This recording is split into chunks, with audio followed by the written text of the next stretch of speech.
enregistrement, et c'est parti.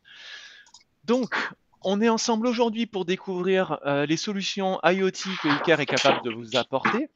On va voir ça comme toujours en deux parties. Une première partie, hop, où on va pouvoir voir vraiment qu'est-ce que c'est de l'IoT, qu'est-ce que c'est que le protocole LoRa, comment on va pouvoir communiquer, comment on va pouvoir exploiter ces réseaux-là. Dans cette même partie, on va pouvoir avoir un aperçu des produits, à quoi ils ressemblent, comment on va pouvoir les exploiter, dans quel applicatif on va pouvoir déployer de l'IoT, avec quoi on va pouvoir le faire également dialoguer, avec quels logiciels, quelles interfaces, quelles ergonomies. Et on va terminer tout ça avec une présentation vraiment. On a une install chez nous qui est pas mal. On a une douzaine de capteurs IoT qui sont un petit peu partout de différentes technos. Et on va voir un petit peu les schémas qu'on a pu créer chez nous. L'idée, c'est vraiment, l'IoT, c'est ce que j'ai mis, c'est vraiment de démultiplier la puissance de vos installs, aussi leur étendue, parce qu'on va voir que LoRa va sur des portées très très importantes. Et en fait, on va tout simplement considérer les caméras comme des capteurs vidéo, euh, et les capteurs IoT seront simplement des capteurs qui vont permettre de faire beaucoup plus de choses. Allez, c'est parti pour notre présentation. Alors, l'IoT d'une manière générale, c'est pas propre à ce que je vais vous montrer aujourd'hui. On a tendance à l'utiliser parce que le terme est plutôt sexy et puis parce que ça colle quand même particulièrement bien. Mais l'IoT, c'est tout ce qui est connecté. Donc Internet of Things, donc votre smartphone, j'ai perdu mon smartphone, votre smartphone, c'est de l'IoT, votre PC, c'est de l'IoT. Donc en gros, tout ce qui va pouvoir communiquer va être un capteur IoT. Donc nous, on va travailler aujourd'hui sur des capteurs IoT qui vont communiquer sur le protocole LoRa. Et on va voir derrière qu'est-ce que c'est que le protocole LoRa. Le LoRa, c'est un protocole sans fil. Euh, Comme du Wi-Fi, comme du Bluetooth, comme du LTE, comme de la 3G, comme tout ça. C'est un protocole qui, par contre, est particulièrement adapté à un certain usage. Il va être adapté à un usage qui nécessite deux choses. Premièrement, qui nécessite des distances de transmission très importantes. On va parler, alors j'ai mis 100 mètres, mais j'aurais pu mettre 1 mètre, et on va pouvoir aller jusqu'à 10 km en portée sur LoRa, donc des portées qui sont sans commune mesure avec du Bluetooth, par exemple, du Wi-Fi, etc. Donc ça, c'est un premier point. Ça va nous permettre de travailler sur euh, des projets avec des étendues très larges. On va voir après comment on va pouvoir les exploiter. Le deuxième point qui va être très très important sur le LoRa, c'est sa faible consommation d'énergie. Ça, c'est assez bluffant. On en a qui tournent au bureau, ça fait plusieurs mois. Vous allez voir l'état de charge, on est encore à 99%. Donc le LoRa a cet intérêt, c'est qu'il ne consomme quasiment rien. Donc on va pouvoir travailler pour la quasi-totalité des produits que je vais vous montrer aujourd'hui sur des produits qui vont être sur batterie, avec des autonomies. Sur les plus petits périphériques qui vont être autour des 1 an, voire 4 ans, en fait, ça va dépendre de l'intervalle de ping qu'on va avoir. On verra un petit peu ça si on a le temps, les intervalles de mise à jour, etc. Et pour les plus gros, comme j'ai par exemple ici, on va pouvoir aller jusqu'à 10 ans d'autonomie. Donc ça va être intéressant. Pour certains applicatifs, sachez qu'on peut également le faire avec des systèmes de panneaux solaires. Dans la mesure où l'aura consomme peu, on peut aussi l'alimenter avec du panneau solaire. On va le voir sur tout ce qui est pilotage de sites, par exemple, dans l'agriculture, où on va travailler souvent avec des systèmes solaires, parce qu'on aura des éléments un peu plus consommateurs. Le LoRa est bidirectionnel, ça veut dire qu'on va pouvoir aussi avoir des informations sur l'état. Ça va être important, on va le voir quand on va le faire tourner. Il n'y a pas pire qu'un protocole radio sur lequel on n'a pas de retour d'état parce qu'on ne sait pas vraiment où on en est, on ne sait pas vraiment si notre information a bien été reçue. L'architecture du LoRa, je vous ai mis un petit schéma, alors c'est pas moi qui l'ai fait en toute franchise, je l'ai volé, je ne sais plus à quel site, donc je m'en excuse. L'architecture du LoRa, elle dépend de trois éléments. Si vous comprenez ça, vous avez tout compris. On va partir sur les capteurs. Les capteurs, c'est ce qui vous parle, c'est ce qui va vous séduire, c'est tout ce que j'ai là. J'en ai plein sur mon bureau, j'en ai de partout. Ne vous inquiétez pas. C'est ce qu'on va appeler des nœuds d'extrémité. C'est ce que j'ai au bout. Ces nœuds vont être sur le protocole LoRa, on l'a vu, ils vont être très souvent avec des batteries, parfois alimentés, on va voir pour quelle raison, et ils vont communiquer donc sur une bande de fréquence en 868 avec ce qu'on va appeler des passerelles. J'en ai une là de passerelle. Donc ça c'est la passerelle. Non, autant pour moi, c'est pas ça ma passerelle. je m'en mêle les pinceaux. Voilà, ça c'est une passerelle LoRa. Cette passerelle ensuite va être en général équipée d'un port réseau comme vous avez là, ou de Wi-Fi, ou de 4G, ou d'un routeur 4G au cul directement derrière. Et on va à partir de là communiquer, c'est ce qu'on voit, en 3G, en 4G, en Ethernet. Le dernier élément fondamental qui va être indispensable sur une installation LoRa, ça va être mon serveur d'application. Là, je vais peut-être un peu plus vous embrouiller, alors je ne vais pas rentrer trop dans les détails, mais en gros, j'ai mon capteur, il capte une info ou il récupère une info, c'est dans les deux sens, on l'a vu.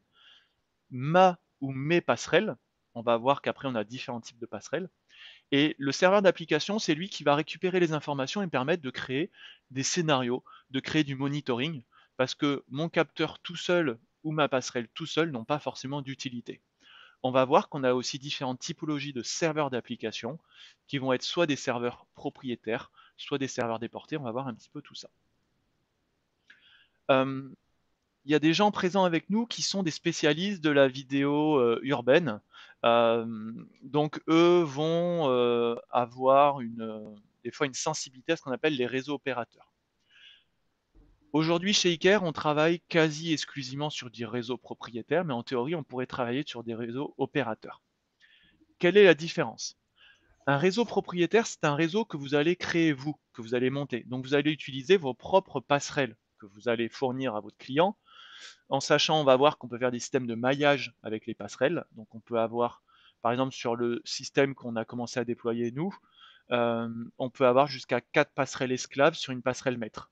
Donc typiquement, si j'ai un client qui a soit un site très très étendu, ben, on va pouvoir avoir 4 passerelles dispatchées à 4 endroits différents, ou on peut même envisager un client qui a 4 sites industriels. On va mettre une à Rouen, une à Mulhouse, une à Strasbourg et une à Marseille.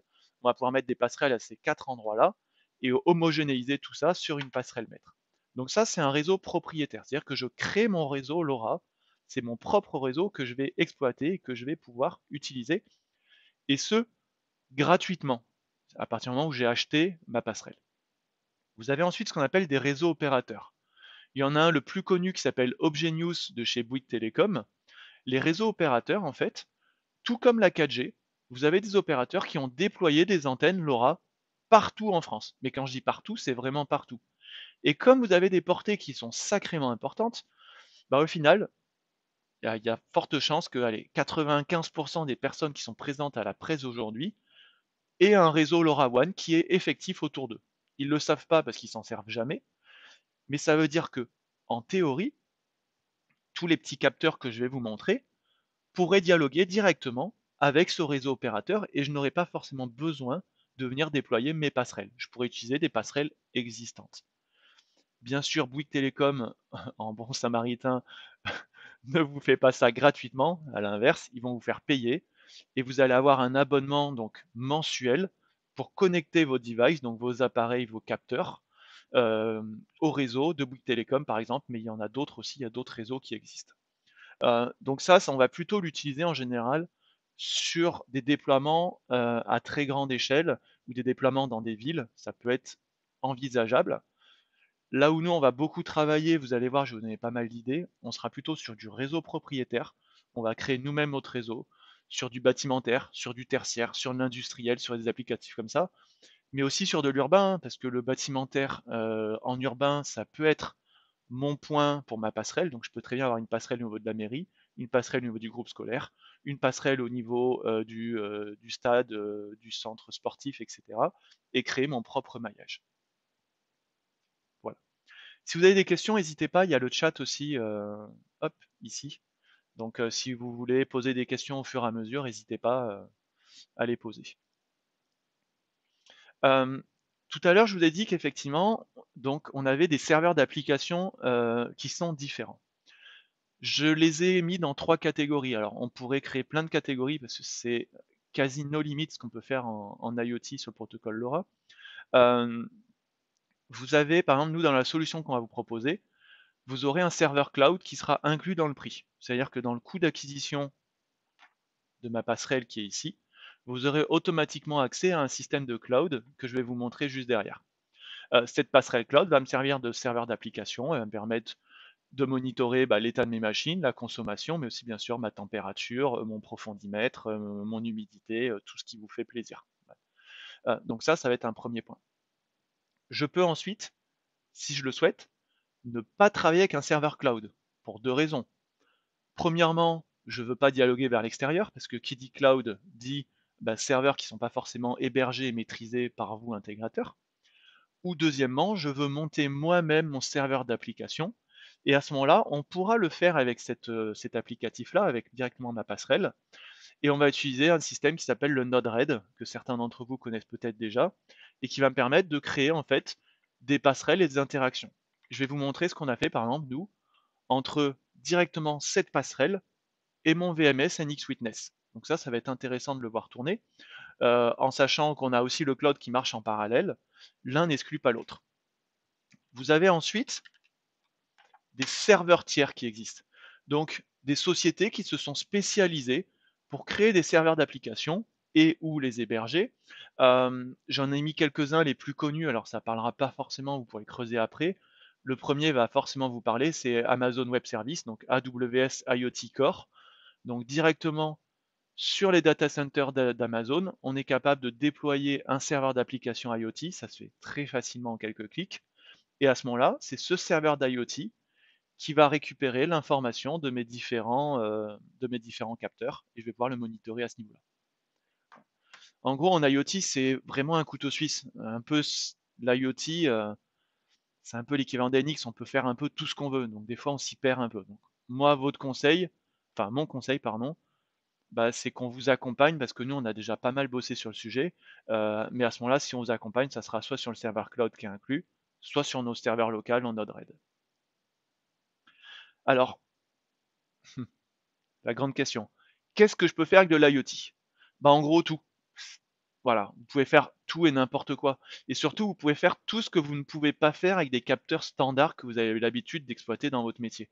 Euh, Aujourd'hui, on a beaucoup de gens qui sont présents aujourd'hui. Beaucoup d'entre eux sont des gens qui viennent de la sûreté, donc ils sont habitués à utiliser des capteurs vidéo, des capteurs d'intrusion, en SSI du capteur de fumée ou du capteur de température ou du capteur de monoxyde dans certains cas. Nous, l'idée, c'est qu'on va avoir une multitude de capteurs. Mais c'est quasi sans fin, donc je vais vous montrer. Donc nous, on a référencé quelques solutions, mais en LoRa, au final, on peut quasiment tout faire. Tout faire. Même avec le boîtier que j'ai ici, vous allez voir qu'on va pouvoir récupérer du RS485, du RS232, des entrées analogiques également. Donc on va pouvoir récupérer beaucoup d'infos, y compris sur des machines-outils, sur des choses un peu complexes. Donc, à partir du moment où vous raisonnez en termes de capteurs, je vais pouvoir capter beaucoup de choses. Alors, je vous allez me dire, ouais, il est gentil, Guillaume, il me dit on peut tout faire, mais concrètement, en gros, moi, j'ai pas d'idée aujourd'hui, qu'est-ce que je vais pouvoir faire? Donc, je vous ai fait des petits schémas, vous allez voir, et puis on va essayer de construire un peu des idées, des solutions autour, ensemble, ou sans vous. S'il y en a qui veulent participer, ils peuvent. S'il y a des timides, ils ne participent pas. C'est pas grave, je ne juge pas. Euh, Nous, on a déjà commencé à bosser sur un applicatif, par exemple, sur du scolaire. Alors ma photo de scolaire est un peu bancale. On a réfléchi sur du scolaire pour deux aspects. Le premier, c'est celui-ci. Je vais vous montrer un truc qui est quand même plutôt rigolo. Voilà. Sachez que l'ensemble, le protocole sanitaire 2022-2023 impose aux établissements scolaires de s'équiper d'un capteur de CO2 dans l'ensemble des salles de classe. Donc là, vous avez déjà un potentiel.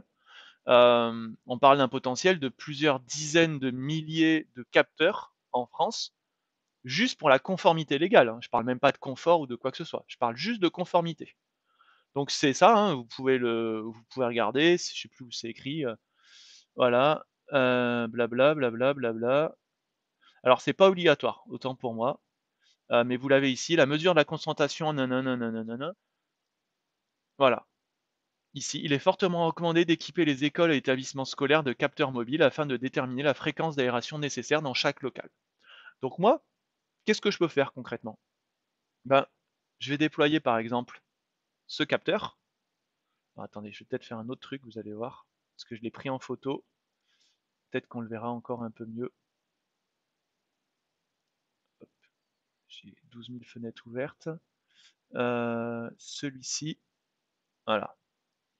Celui-ci, vous voyez, ce capteur, il est dans notre salle de réunion en bas. Et ce capteur, il va me permettre par exemple de capter ici les particules de CO2. Donc 531 ppm, donc excellent, mon petit bonhomme qui est content. Donc en gros, ça veut dire quoi?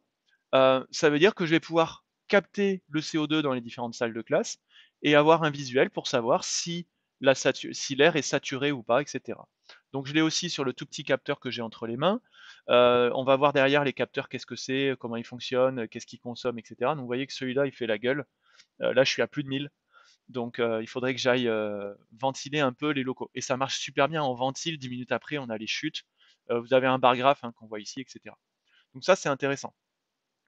Dans les écoles, il y a un autre applicatif, pour en avoir parlé avec des gens qui gèrent ce genre de dossier. C'est le pilotage des températures dans les classes aussi. C'est important de savoir quelle température il fait dans ma classe, et éventuellement d'avoir une info en cas de température basse. Pourquoi? C'est les fenêtres qui sont laissées ouvertes, par exemple, qu'on peut avoir. Donc ça veut dire qu'on peut très bien avoir une info. Pour l'instant, on a l'info ici. Et bien sûr que cette info, je peux la pousser vers le directeur d'établissement, vers la mairie, vers un responsable maintenance, vers quelqu'un qui est responsable de l'astreinte au niveau de la municipalité, et qui va avoir une info comme quoi bah, la température est trop basse, par exemple, dans la pièce. Et on va pouvoir piloter ce genre de choses. Ce qu'on a piloté également, hop, je l'ai pas pris en photo d'ailleurs, mais c'est pas grave. On a ici, vous voyez, un panneau de contrôle dont on sert pour le PPMS, donc pour le plan le plan de prévention et de mise en sécurité ou sûreté. Où vous voyez qu'ici, par exemple, voilà, alerte attentat en bas, bah, j'ai juste appuyé sur attentat, On voit patapoum. pas l'image, je pense. Ah, c'est sur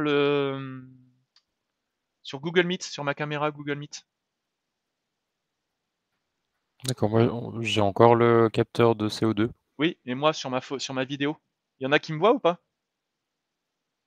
Oui, Non, si, c'est bon, c'est bon. Ouais. ouais, ouais. Oui, Donc oui, ça en, va. donc en fait, ce capteur-là, par exemple, ici, voilà, si j'ai un attentat, il faut que j'appuie sur attentat et après sur confirmer. Et là, ça va envoyer une information, bah, par exemple, au niveau du PC de sécurité dans la commune, au niveau du directeur d'établissement, au niveau de la police municipale, au niveau de qui vous voulez. J'en ai un pour l'incendie, donc pareil, incendie, confirmé. Ou alors, je peux aussi m'en servir pour aller allumer ou éteindre la lumière. Celui-ci, par exemple, il n'y a pas besoin de confirmer, il n'y a pas besoin de double confirmation. Et ces boutons, on fait ce qu'on veut. En fait, le visuel est modifiable à volonté.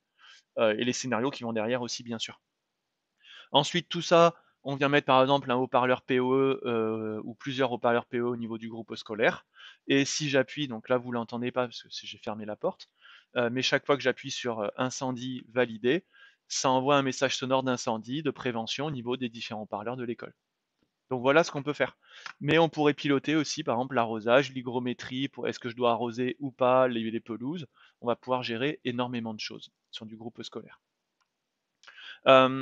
On s'en sert aussi, nous, sur le Smart Office. Donc, sur la gestion du bien-être au travail, je vous montrerai tout à l'heure. En fait, il est prouvé que, vous voyez là, il est redescendu. Il est prouvé que sur passer une certaine saturation de CO2 et de particules fines, on a du mal à se concentrer, on peut avoir des mal de tête, enfin des maux de tête, pardon. Donc, on va pouvoir aller vers du bien-être au travail. Donc ça va être intéressant pour tout ce qui est bureau. L'occupation des locaux aussi. On a des systèmes, alors qui est au plafond. Euh, on va peut-être pas le voir, mais j'ai un petit capteur, par exemple, moi, dans mon bureau, qui capte, qui c'est un luxmètre, un détecteur de mouvement, qui vont allumer la lumière que si je suis dans les locaux, et qui vont aussi envoyer une information, par exemple, pour dire si une salle de réunion est disponible ou pas. Donc ça, on peut avoir une info directement vers une matrice, vers un tableau de bord pour donner ce genre d'infos. Le bruit aussi, alors on l'a mis dans l'open space, il marche très bien, je vous montrerai. On a les niveaux en dB dans l'open space chez Iker, je peux savoir s'il y a trop de bruit ou pas dans mon open space, et avoir une alerte quand ça dépasse un certain seuil.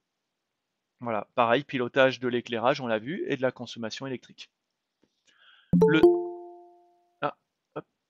Bonjour Benjamin. On a également donc, du smart building sur la gestion du bâtiment. On a un projet pareil avec du CO2. Donc celui-ci, je vous l'ai montré très rapidement tout à l'heure, on va le revoir. J'ai celui-là, je crois que j'ai 4 sorties relais qui peuvent par exemple entraîner la VMC pour ventiler uniquement quand j'ai des saturations en CO2 qui sont importantes, qui vont permettre de ne pas faire de la déperdition de chaleur, de ne pas ventiler quand il n'y a pas besoin, par exemple.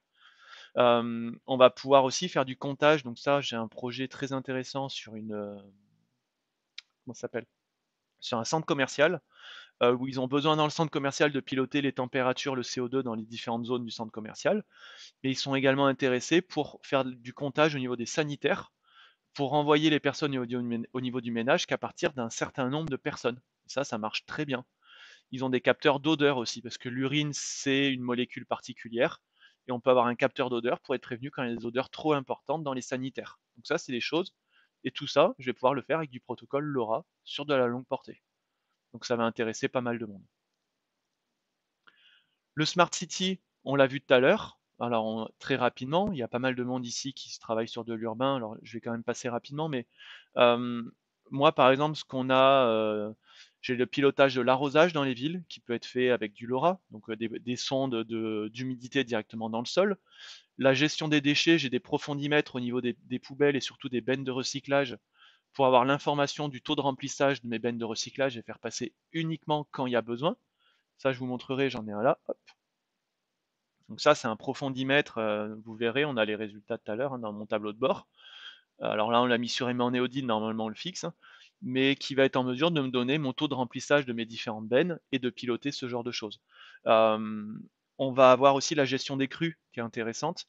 Il y a un projet qui a été fait par le groupe FH il n'y a pas longtemps, alors c'est pas avec nous, mais où on a des capteurs au niveau des crues pour savoir est-ce qu'il y a un risque de crue, est-ce que j'ai une montée des eaux au niveau de certains ponts.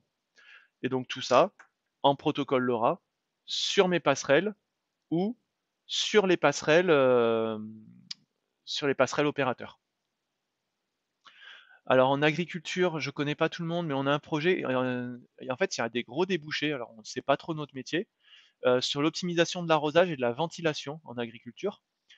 Pourquoi? Parce qu'on a des sondes d'hygrométrie, on a des sondes de température, de pluviométrie, de vent, de direction du vent, de pas mal de choses.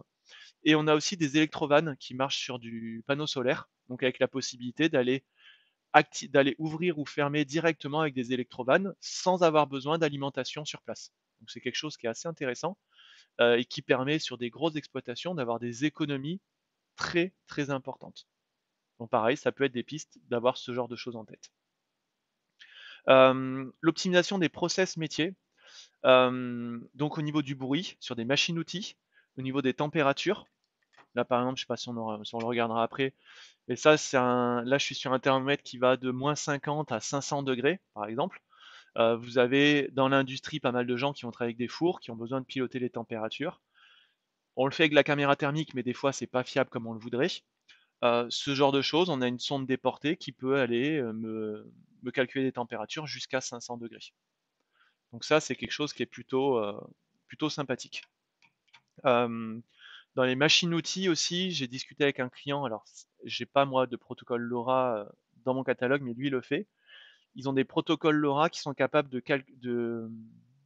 capter les ultrasons au niveau des machines-outils pour définir s'il y a besoin de faire un graissage ou pas des machines-outils. Ça intéresse beaucoup l'industrie. Donc, vous positionnez un capteur et en fonction des vibrations, il va être capable de dire si votre machine-outil a besoin d'être graissé ou pas. À nouveau, ça va vous permettre d'avoir de la maintenance préventive sur des grosses machines-outils, sur des prods très intéressantes. Donc, et tout ça sur du protocole LoRa toujours. Alors, les questions. Comment est-ce que je configure du LoRa? euh, À nouveau, j'ai deux solutions. Soit directement sur ma passerelle, soit à travers l'interface cloud. J'ai également, pour certains cas, si j'utilise le cloud, la possibilité de le faire avec des applis mobiles, en tout cas sur celles qu'on utilise. En fait, tous les modules qu'on a ont des puces NFC et on va faire la config avec un mobile. On a juste à approcher le téléphone. Par exemple, si demain vous voulez changer et pas mettre attentat mais mettre je sais pas quoi, autre chose, vous avez juste à se faire avec un téléphone directement. Vous posez le téléphone dessus et en NFC, on va pouvoir charger, modifier les visuels, modifier les textes, etc. dessus. Euh, Comment est-ce qu'on gère les règles? Vous avez majoritairement deux manières de gérer les choses. Soit sur l'adresse IP de la passerelle en utilisant le node RED, je vais vous montrer tout à l'heure à quoi ça peut ressembler un node RED et qu'est-ce qu'on est capable de faire, soit sur l'interface cloud. Alors on sera un peu plus limité sur l'interface cloud dans les actions qu'on va pouvoir faire, mais par exemple je peux très bien avoir un envoi de mail si ma température dépasse 26 degrés, ça se fait très facilement avec du conditionnel. Si ma température est de 26 degrés et mon hygrométrie est de moins de 34%. Ce qui va être intéressant, c'est qu'on va pouvoir aussi piloter très facilement les contacts secs qui sont présents sur ce boîtier ou sur d'autres boîtiers directement sur la page cloud. Hop, on va, on va pas tarder à terminer, je vais pouvoir vous montrer réellement concrètement comment ça tourne chez nous. Ce qui va être important, en fait, moi je l'ai distingué volontairement, il y a ce qu'on appelle la gestion des règles, donc en gros c'est de dire s'il se passe ça, je fais ça, mais j'ai aussi tout simplement, des clients vont souhaiter faire du monitoring.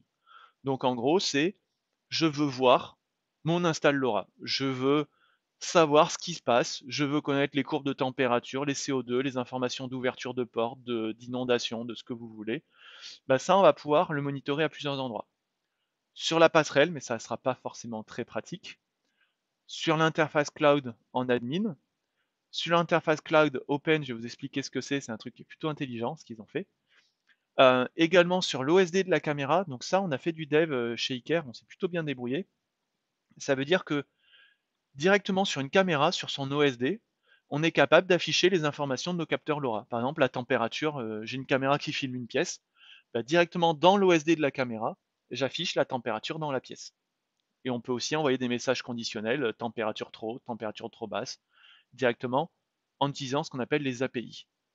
Et bien sûr, le petit NX Witness. Normalement, tous les gens qui sont là sont des fans de NX Witness. Si c'est pas le cas, vous partez immédiatement.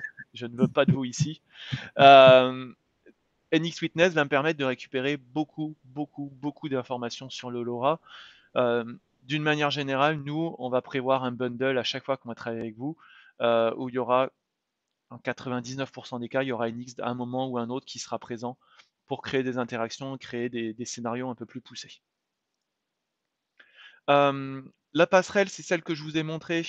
Alors, aujourd'hui, on a fait une sélection qui est très restreinte. On l'élargit en fait chaque jour. Je vous ai parlé du capteur pour les machines-outils avec les vibrations. C'est quelque chose dont j'ai entendu parler la semaine dernière. Donc, on essaie d'agréger de plus en plus de choses. Mais je sais que certains d'entre vous voulaient voir à quoi ça ressemblait concrètement. Donc, la passerelle que j'ai entre les mains, elle est ici. Je suis sur un boîtier en métal IP30 PoE. Donc, il y a juste à l'alimenter en PoE. Avec fixation sur IDIN ou fixation murale. On a une antenne déportée qui est étanche, donc bien sûr si on veut des portées importantes, il vaut mieux mettre l'antenne en extérieur, ça paraît logique.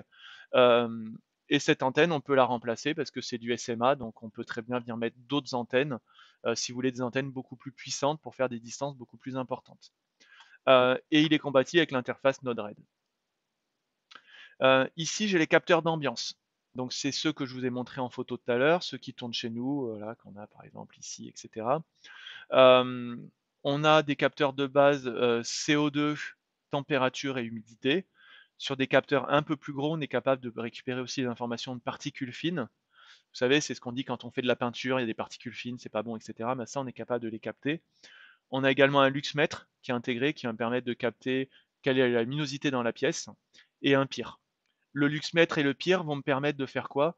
De piloter l'éclairage en fait dans ma pièce. Donc en gros de dire si, d'ailleurs je l'ai cette règle conditionnelle pour mon bureau, si la luminosité est inférieure à temps et qu'il y a un mouvement, bah alors j'allume la lumière. Et ça, ces petits capteurs-là, ils sont plutôt sympas. La fixation est bien faite. Vous pouvez les fixer au mur. Et ensuite, vous avez une vis pour les verrouiller. Donc, si vous installez ça dans du scolaire, vous n'allez pas vous le faire voler au bout de 10 secondes. C'est plutôt bien fait le système. La techno, c'est super important. C'est du e-ink. Donc, c'est la même techno que vous avez dans les tablettes, vous savez, de lecture, les liseuses. Donc, c'est une techno qui ne consomme de l'énergie que quand elle est mise à jour. Donc, moi, j'ai des mises à jour toutes les 10 minutes sur celui-ci. Ça fait que je vais consommer de l'énergie qu'une fois toutes les 10 minutes et quasiment rien du tout.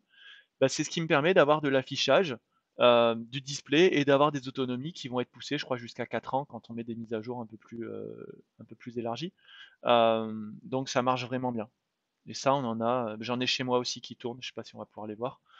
C'est très efficace et ça bouge pas.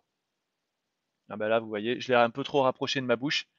J'ai une saturation en CO2 à 1290, donc il est pas content. On va voir si je souffle, je pense qu'il va monter à 9000. Voilà, c'est vraiment le CO2. Donc c'est vrai que si je suis trop près de l'appareil, il va vraiment pas être content. Alors ça, volontairement, j'ai pas mis les photos parce que je voulais vous les montrer donc sur les applicatifs tertiaires. Euh, Hop, je voulais vous montrer les photos que j'ai fait. Ça, ça, ça, ça. Euh, Là, par exemple, j'ai un détecteur de porte qui marche super bien, donc ça ressemble vraiment à un petit détecteur, un petit déo, vous savez, d'intrusion sans fil, tout petit, compact, en protocole LoRa. Donc j'ai juste, je sais, c'est pas bien, on l'a juste collé au double face, mais voilà, en théorie, vous pouvez aussi le visser, il n'y a pas de problème avec ça. Le capteur, on a vu, qui est dans notre salle de réunion, donc on en a 5 ou 6, je crois, qui tournent au bureau, différents, et ça marche très bien. Celui-ci, c'est un de mes préférés, je l'aime beaucoup. Vous voyez, il est là, c'est un capteur de porte. Et c'est un capteur de porte qui est super intelligent parce que c'est un capteur de porte avec un module de thermomètre qui est ici. Et ce module de thermomètre est déporté. Et donc dans notre salle serveur, on a juste mis ce produit-là et j'ai l'info en temps réel pour savoir si ma salle serveur est ouverte ou fermée et la température dans ma salle serveur. Que demande le peuple? Avec la possibilité d'avoir une alerte. Quand ma salle serveur elle dépasse les 45 degrés, j'envoie une alerte. Et ça, vous parlez de ça à n'importe quel service IT, ça va les faire kiffer. Parce que leur dire, moi en temps réel, je sais si la porte de la salle serveur est fermée ou ouverte, et en plus je donne la température, ça, vous allez les régaler avec ce genre d'infos. Donc, ça, en théorie, je peux l'appliquer sur du scolaire, sur de l'industrie, sur tous les éléments qu'on a vus précédemment. Et il y en a un autre que j'ai mis là aussi. Ça, c'est mon profondimètre. Alors, il est mal installé parce qu'il est de biais, on l'a fait un peu à l'arrache avec des aimants, là, ce que je vous disais. Mais effectivement, il va être en mesure de calculer la profondeur de mes déchets dans ma poubelle pour savoir si elle est pleine ou pas. Donc voilà. Bon, prenez, on l'a installé vite fait, ça marchait, mais normalement, faut pas l'installer de cette manière-là, de manière un peu plus définitive et pas de biais. Mais voilà, ce qui va me permettre en temps réel d'avoir les profondeurs de mes poubelles, on va le voir derrière sur les éléments. Les détecteurs de son, j'ai des prises connectées, j'ai de la gestion d'éclairage. Alors, j'ai pas eu le temps de le brancher parce qu'on l'a reçu il y a pas longtemps. Mais là, par exemple, ça, c'est un module d'éclairage qui se fixe en RAID-in. Donc, j'ai une alimentation ici en 220. Et là, j'ai jusqu'à 8 pistes d'éclairage qui peuvent être pilotées. Tac. Donc là, je peux les piloter manuellement, mais ça sert pas à grand chose, c'est plus pour tester. Mais je peux aussi les piloter sur scénario ou depuis mon dashboard, depuis mon tableau de bord. On va le voir derrière. Euh, et lui, après, il communique à nouveau en LoRa vers ma passerelle. Hop. Oh, punaise. Je suis parti un peu vite là. Ok. Ah oui, non, le pro, ils étaient plutôt là, autant pour moi. Donc le profondimètre, le tilt, profondeur d'inclinaison, les thermomètres, humidité. Ensuite, j'ai les capteurs Indus. Donc ça, je vous en ai parlé tout à l'heure. J'ai des choses qui sont sacrément poussées, donc température de 200 jusqu'à 800 degrés. Les profondimètres pour la gestion des crues, donc c'est celui-ci. La gestion du CO2, ça, il y a des applicatifs dans le vin aussi pour savoir les saturations en CO2 au niveau des cuves. C'est quelque chose qui est, je ne sais pas si c'est obligatoire, mais fortement conseillé pour être sûr qu'il n'y ait pas trop d'émanation de CO2. Des capteurs d'inclinaison, j'ai des luxmètres professionnels qui existent, des capteurs d'inondation professionnels. J'ai aussi un capteur de pression de tuyauterie aussi pour savoir la pression, par exemple, est-ce que j'ai suffisamment de pression au niveau de mon arrosage, de mes arrivées d'eau sur ma commune. C'est des choses qu'on peut piloter et avoir à nouveau des alertes proactives en cas de besoin. En agriculture, je vous en ai parlé tout à l'heure, euh, la possibilité d'avoir un système donc, qui est sur panneaux solaires, température, baromètre, pluviomètre, humidité de l'air, humidité du sol et conductivité, vent, et tout ça avec des électrovannes qui sont branchés sur panneaux solaires. Donc en gros, vous faites un truc sur mesure pour votre client pour qu'il puisse piloter son site en agriculture. Le contrôleur dont je vous ai parlé tout à l'heure, en protocole LoRa, lui est alimenté forcément, donc il a besoin d'être alimenté de 5 à 24 volts. Ce qui va y avoir d'intéressant, c'est qu'on a 4 entrées, 4 sorties relais, 6 entrées analogiques, du RS232 et du RS485. Donc en gros, c'est la machine à tout faire pour récupérer de l'info sur différentes machines-outils, sur différents éléments. Et c'est lui que je vais pouvoir faire commuter assez facilement, dire, par exemple pour ma VMC, si telle zone est saturée en CO2, je fais claquer la sortie numéro 1 qui va contrôler la VMC par exemple dans ma GTB, qui va contrôler ma GTB. Si votre GTB, elle gère par exemple les requêtes HTTP, je peux très bien aussi envoyer directement des informations de Node-RED vers la GTB pour dire GTB, tu actives la VMC en marche forcée sur telle zone. On n'est pas obligé de se servir de ce boîtier. Je gère des requêtes HTTP, NX aussi gère des requêtes HTTP. Si vos produits en face gèrent des requêtes HTTP, vous pouvez faire l'impasse sur ce genre de boîtier. Est-ce que pour l'instant c'est clair pour vous? Ceux qui ont une caméra, faites oui avec la tête si c'est clair. C'est super. C'est super clair. Très clair. Ok. On veut juste voir l'intégration maintenant. Ouais, mais ça vous l'avez déjà vu au salon. On va la voir un peu plus dans le détail. Donc en gros, on a fait la moitié du travail, alors on a dépassé de 7 minutes. Maintenant, je vais vous montrer réellement comment est-ce que nous on l'a intégré, qu'est-ce qu'on a fait, comment, pourquoi, etc. Donc à nouveau, c'est que des pistes, hein, c'est pas une fin en soi ce que je vais vous montrer. Le but de cette présentation aujourd'hui, c'est juste vous donner des idées, vous donner envie de faire de l'IoT et vous donner envie d'en parler aux clients, de dire moi, je suis capable de faire de l'IoT, qu'est-ce qu'on peut faire ensemble? Et à ce moment-là, on en discutera nous aussi après, on montrera vraiment une offre en mode projet. Aujourd'hui, en toute franchise, la solution IoT chez Iker, elle sera pas disponible dans un premier temps en mode distribution. Ça veut dire de dire bah, je veux acheter 3 capteurs de machin, etc. et faire ma vie. Au début, elle sera exclusivement en mode projet. Ça veut dire vous nous appelez, on réfléchit ensemble à la faisabilité et ensuite on va vous accompagner dans le déploiement de la solution. C'est pas forcément pour gagner une fortune au niveau de la mise en service, mais c'est surtout pour être sûr que ça soit bien maîtrisé parce que c'est quelque chose de nouveau pour pas mal d'acteurs. Hop, allez, c'est parti. Alors, qu'est-ce que j'ai de beau pour vous? Je sais pas trop ce que je vais vous montrer. Si je sais, je vais vous montrer ça. Je vais vous montrer ça. Je vais vous montrer.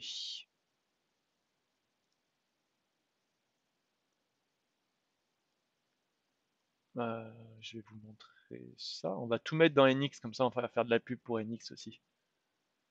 Quoique ça va être un peu limité au bout d'un moment. Hop, voilà. Alors, qu'est-ce que je vous ai affiché à l'écran? On va commencer par directement le cloud. Donc vous voyez là je suis connecté sur le cloud et je vais pouvoir avoir des dashboards. Donc je vais pouvoir créer différents dashboards, vous allez voir. Hop. Voilà, donc je vais vous montrer un peu les dashboards, à quoi ça peut correspondre. Voilà, très bien. Donc ça, un dashboard, donc un tableau de bord en français. Ce tableau de bord, il va me permettre de récupérer l'information les différentes infos que j'ai à différents endroits. Donc, qu'est-ce que je vois? Je vois par exemple ici, alors vous allez voir que je vais pouvoir créer un peu ce que je veux. Ici, j'ai les comparatifs de CO2, ici les comparatifs de température, donc en temps réel, je suis capable de voir ça. J'ai aussi les courbes, par exemple ici, de température, donc je peux voir que celui-ci va être intéressant. Vous voyez, c'est la logistique, donc c'est la zone d'expé chez nos techs. Donc vous voyez que là, il faisait chaud, c'est descendu, descendu. À 8 heures du mat, ils sont arrivés, ils ont commencé à mettre le chauffage, et là, ça remonte. Et après, ça va redescendre. Donc c'est plutôt fiable. Pareil pour dans l'open space, donc là, la température, elle est plutôt linéaire. Dans la salle de réunion, elle est variable. Mais elle baisse un petit peu parce qu'aujourd'hui, on n'a pas de réunion de prévu. Mais là, on voit effectivement l'arrivée des salariés. Vous voyez, il faisait dans les 21 et là, je suis monté, je pense que je vais être monté autour des 22 sur cet applicatif-là. Donc ça, c'est top. Qu'est-ce que je vais avoir? Là, mon profondimètre, regardez, pour mon local poubelle. Donc avec une dernière mise à jour, il y a 8 minutes. Dans mon open space, je vous en avais parlé, les dB. Donc là, je suis à 50 dB dans mon open space. J'aurais pu très bien, d'ailleurs, on va le faire ensemble si vous voulez. Je vais appuyer sur Add. Et je vais créer par exemple une en line. Je vais aller chercher, on a dit open space audio, la variable, hop, Mais là, on est d'accord que tu es dans le truc de IoT, là. Enfin, ouais, de l'IoT, pas c'est dans ça, le. pas dans le NX pour l'instant. Donc là, vous voyez, je suis en train de créer un tableau de bord, hop, par exemple, sur la gestion du son. Voilà, dans les locaux Iker, ça me permet de piloter un peu les montées du son. Donc on voit que là, c'est plutôt calme. Mais quand il y a des salariés, là j'ai des pics, ça monte beaucoup plus haut pendant mes horaires d'ouverture que pendant que c'est fermé. Et donc ça, ce pilotage, on va pouvoir créer facilement tout ce qu'on veut. Donc ça, c'est plutôt sympathique. Ici, voilà, mon thermomètre, machin, etc. Très bien. Ici, savoir est-ce que j'ai du mouvement ou pas. Oui, pardon? Le cloud, c'est payant, ça. C'est une solution payante. Non, celle-là est gratuite. Elle est incluse dans le prix de base avec l'achat de la passerelle. D'accord. Donc si on vous fournit les passerelles, on vous fournira ça aussi. Ok, Ok? super. Ensuite, par exemple, là, j'ai un truc que moi je trouve fantastique. Alors, il manque. Ah, si, elle est là, voilà. Hop, je sauvegarde. Vous voyez, là, j'ai ma salle serveur. Je sais qu'elle est fermée. S'il y a quelqu'un d'Iker qui peut aller ouvrir la salle serveur, s'il vous plaît, et ouvrir la porte d'entrée. Je vois qu'il y a pas mal de monde de chez Iker. Et en temps réel, je vais avoir l'info. J'aurai écrit ouvert. Et les messages textes, d'ailleurs, vous mettez ce que vous voulez. Hein. Vous pouvez mettre open, close. Vous pouvez mettre. J'en sais rien, Montpellier, Paris. Enfin, les champs textuels sont modifiables en fait à l'infini. Je sais pas s'il y a quelqu'un qui va y aller ou pas. Mais ici, j'ai aussi la notion de, ah bah vous voyez, voilà, ouvert. Vous voyez, j'ai l'info en temps réel, ouvert. Et quand ils vont refermer, j'aurai l'info fermée. Donc ça, ce qu'il y a de bien, c'est que sur certains éléments, on va pouvoir avoir des mises à jour beaucoup plus rapides, surtout sur tout ce qui est relatif à la sécurité. Autant les infos de CO2, j'ai pas besoin de les avoir à la seconde près, c'est pas très grave. Vous voyez, il est à nouveau fermé.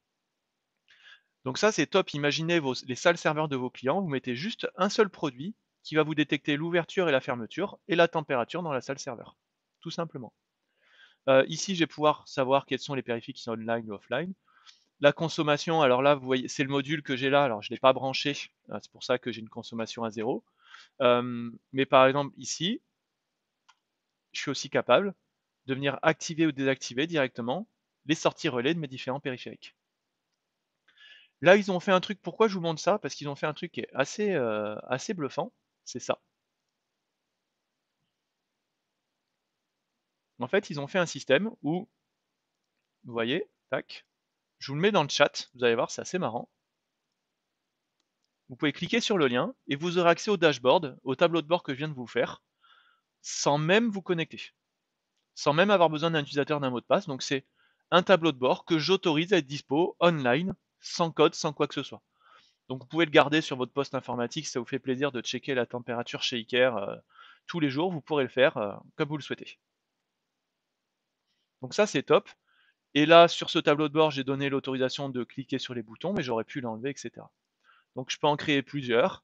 Je peux créer de la cartographie aussi pour avoir des informations dessus. Je peux faire claquer des relais, etc. De manière super fiable et super simple. Ici je vais pouvoir voir les différents appareils qui sont ici plutôt. Voilà, les différents appareils avec l'état de chacun des appareils, la portée du signal, l'état des piles, l'état un peu qu'est-ce qu'il me donne en termes de dB, etc. Je peux avoir accès à des courbes aussi très facilement et je vais pouvoir aussi les modifier, aller envoyer différentes informations dessus. Donc ça, c'est vraiment très très simple. J'ai juste à cliquer ici. Je vais pouvoir voilà, avoir les rapports d'intervalle, c'est ce que je disais, c'est ce qui va avoir un impact important sur la durée de vie des batteries, ce qui est important. Je vais pouvoir le positionner sur le plan, dire où il se trouve sur le plan, etc. Et à ce moment-là, récupérer les différentes informations. Là, c'est ce que je vous disais, vous voyez, on peut, voilà, close, je l'ai appelé fermé, et open, je l'ai appelé ouvert, mais j'aurais pu mettre autre chose. Je peux mettre le statut, je peux changer le nom ici, de mettre ce que je veux, etc. Donc, c'est vraiment plutôt sympathique. Ici, par exemple, je peux aussi avoir une notion, par exemple, je dis, si la température est inférieure ou égale à 18 degrés, et supérieure ou égale à 26 degrés, save.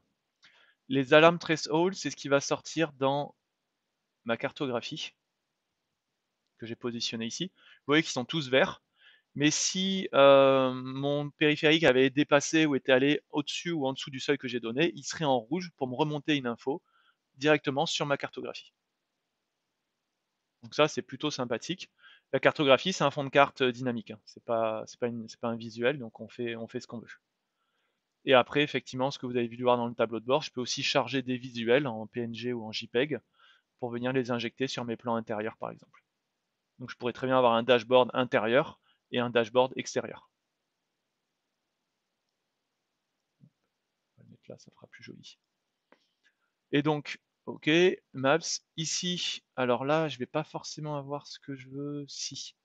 Là, c'est ce qu'on va appeler les triggers, donc les déclencheurs. Donc, je vais appuyer sur Add, je vais mettre test démo. Ici, donc je vais chercher mon appareil, par exemple mon local poubelle, la distance. Quand la distance est supérieure, on va plutôt mettre inférieure à 1 point, on va plutôt mettre 0.20, hop, voilà. Qu'est-ce que je fais? Donc quand mon profondimètre il détecte moins de 20 cm, bah, je vais pouvoir envoyer une alarme, ou je vais pouvoir, par exemple, faire claquer, c'est ce que je vous avais dit, hop, mon contrôleur IO, la sortie numéro 1, je la mets en fermé, etc. Je save. Et donc là, je vais avoir un contact qui va claquer là-dessus si mon capteur détecte moins de 20 cm. Et j'ai la même chose de mémoire. Voilà, vous voyez, je peux faire du conditionnel, c'est ce que je vous disais, avec des AND, des IF, des OR, enfin des AND et des OR, et là c'est les IF. Donc voilà, donc ici dans mon bureau, si ça détecte un mouvement, si il fait sombre, alors ça active la dalle numéro 1 et la dalle numéro 2, qui sont juste au-dessus de moi. Bon, pour l'instant, je ne l'ai pas raccordé, j'ai pas eu le temps, mais là, je l'ai déjà le cas, j'ai les relais qui claquent sur le 1 et le 2 là sous mes yeux quand c'est le cas. Ok, ici j'ai les rapports. Alors les rapports, je vais devoir vous les montrer sur une autre page web parce que hop, j'en ai pas créé dessus. Par contre, j'ai quelqu'un chez moi qui en a déjà créé. Je vais vous montrer à quoi ressemblent les rapports. Ça, c'est plutôt sympa. Je suis en train de charger. Ajouter. Donc on va pouvoir envoyer différents rapports sur pas mal de sujets, et moi surtout, c'est les rapports d'alarme. En fait, où on va pouvoir avoir des rapports mensuels, hebdomadaires, quotidiens sur les différentes infos. Je trouve pas celui que je veux, parce que j'en avais créé déjà. Bon, c'est pas grave. Mais on va pouvoir créer aussi des rapports sur cette page-là directement. Et ensuite, on va pouvoir partager les différents éléments. Hop. Par exemple, savoir avec qui j'ai partagé, qui a accès au système, etc., à quoi ils ont accès et compagnie. Donc c'est ici qu'on va gérer nos différents utilisateurs. Est-ce que c'est clair pour vous le pilotage sur la partie cloud?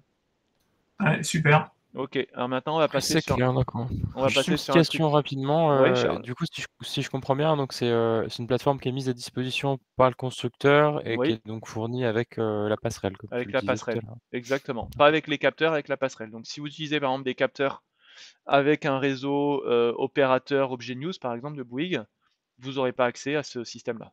Il vous faudra une Ok. passerelle. Mais c'est que nous aujourd'hui, à les déployer sur du réseau Objet News, etc., on n'est pas encore à l'aise pour le faire, c'est quand même particulier. Les projets qu'on est en train de piloter, c'est exclusivement sur des projets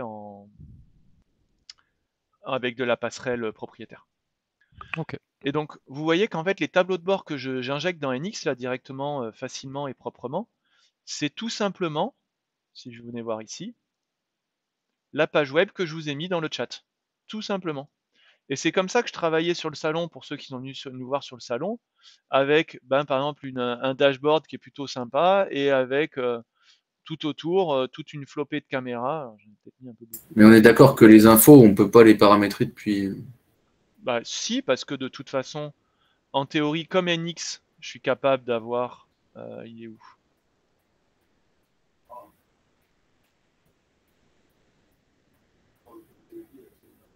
Moi, je suis tout à fait capable de me loguer ici, comme je l'ai fait tout à l'heure. Ok. Donc si, Ok. je peux... C'est l'intérêt d'NX, c'est que je peux tout faire. Mhm. Là, on est d'accord que je suis dans NX, je me log, et je vais pouvoir modifier, créer des rapports, créer des règles, créer tout ce que je veux, comme si, voilà. Donc là, c'est bien ma page ici, où je vais pouvoir aller chercher éventuellement ma cartographie dessus, quoi. Ok, ok. Donc non, je peux. Mais après, on va voir par contre un truc un peu plus poussé, qui sera peut-être plus séduisant pour des gens qui veulent faire des vraies intégrations. Moi, c'est vrai que je vais avoir plus souvent tendance à pousser vers ça. Mais voilà, par exemple, je peux avoir ce genre de dashboard où je vois un peu tous mes différents éléments. Avant d'oublier, tiens, je vais vous montrer, regardez ce qu'on a fait. Ça, c'est plutôt pas mal. Je vous en parlais tout à l'heure. Mince, j'ai trompé de bouton. Désolé, j'ai ouvert une nouvelle fenêtre, voilà. Regardez ce qu'on a fait. Donc ça, c'est une caméra d'AWA, où on est venu intégrer, donc c'est l'OSD de la caméra d'AWA, hein, c'est pas NX, c'est pas machin. On est venu intégrer la température qui est calculée dans cette pièce directement sur la caméra. Donc ça, on utilise les API de chez Dahua, et on a fait la même chose par exemple sur de l'UNV, alors on en a mis un peu plus. On a mis l'état de la batterie, la température, l'humidité, le CO2, et on a même un message, parce qu'à la base on l'a mis dans le frigo, euh, on a un message qui va dire température frigo OK ou frigo trop chaud, et avec la dernière mise à jour. Vous voyez, en API, si vous voulez remonter de l'info directement sur l'OSD des caméras, c'est quelque chose qui est tout à fait envisageable, et qui sera peut-être euh, plus simple à appréhender pour le end-user. Donc le end-user, il aura sa caméra, il sait que dans cette pièce-là, il fait 22,3 degrés. Donc ça, c'était une des méthodes de monitoring dont je vous avais parlé tout à l'heure. Voilà. À savoir que les boutons que j'avais ici, hein, bien sûr que depuis NX, ils sont également cliquables. Donc je suis tout à fait capable de venir activer ou désactiver un contact relais directement par là. J'ai pas besoin d'aller dans une page web spécifique. Depuis NX, je peux le faire et le récupérer ici. Allez, on va passer. Ok. On va passer sur ça. Donc là, ça c'est carrément de l'intégration beaucoup plus poussée, où là on fait ce qu'on veut. C'est-à-dire que si je veux mettre un logo de l'intégrateur à cet endroit-là, je peux le faire. Si je veux pas mettre humidité mais autre chose, mettre votre site internet ici, une page sur votre site internet, machin, etc., on peut faire tout ce qu'on veut. Là c'est 100% customisable. J'ai une notion de température qui remonte ici. Euh, Là on l'a fait par module, mais je pourrais très bien avoir un module, enfin un module ici qui m'afficherait la température de 25 points différents. J'ai aucun problème avec ça. Je peux gérer également des barres graphes qui vont me permettre de voir les différentes températures sur mon site. Ça, c'est mon boîtier qui est ici, mon contrôleur. Donc vous voyez, hop, je vais aller là, alors vous n'allez peut-être pas l'entendre. Donc sortie alarme numéro 1. Tac, bon, moi je viens de l'entendre, elle a claqué. Donc là, elle est sur off, j'ai bien les retours d'infos, c'est Sylvain hier qui me demandait cette info. Et là, dans numéro 2, pareil, je désactive. Et là, normalement, tac, je ne sais pas si vous l'avez entendu, mais j'ai bien eu mon clac ici au niveau de mon boîtier. Et ça, c'est intéressant parce qu'on va pouvoir faire vraiment tout ce qu'on veut. Si vous voulez changer les couleurs, on change les couleurs. Si vous voulez changer les barres graphes, on les change. On fait tout ce qu'on veut. Et là, c'est vraiment intégré dans NX, donc je peux aller chercher. Et tout à l'heure, tu parlais d'éclairage, mais en fait, c'est le principe qu'on peut faire, quoi. On peut piloter l'éclairage, par exemple. Ah oui, bien sûr. Après, les boutons, là, tout est entièrement customisable. Donc je fais tout ce que je veux. Et à nouveau, je vais pouvoir intégrer des caméras autour, intégrer des pages web autour, intégrer tout ce qui me fait plaisir autour de cette ergonomie-là. Si vous voulez, pour X raison, remettre un tableau de bord parce que vous aimez quand même avoir un petit tableau de bord comme ça, bah, je peux le faire et venir l'intégrer ici directement dessus. Et donc, comme toujours sur NX, hein, quand j'ai terminé, j'arrive, je fais sauvegarder la mise en page sous hop, démo IoT full, enregistré, et j'ai mes informations qui sont mises à jour. Ce qui va être intéressant maintenant, c'est ça. Donc là, c'est bien, c'est rigolo. Ce qui va être sympa, c'est ce que je vais avoir là. Donc, je sais pas s'il va être actif sur celui-ci. Voilà. Vous voyez, là, j'ai un bouton lumière activée. Pourquoi est-ce qu'il y a eu lumière activée? Ben, simplement parce que regardez, là, j'ai un bouton lumière et j'ai aussi un bouton musique. Et si j'appuie sur musique, vous voyez, il y a écrit musique activée. Je ne sais pas si vous avez vu la vitesse où c'est allé.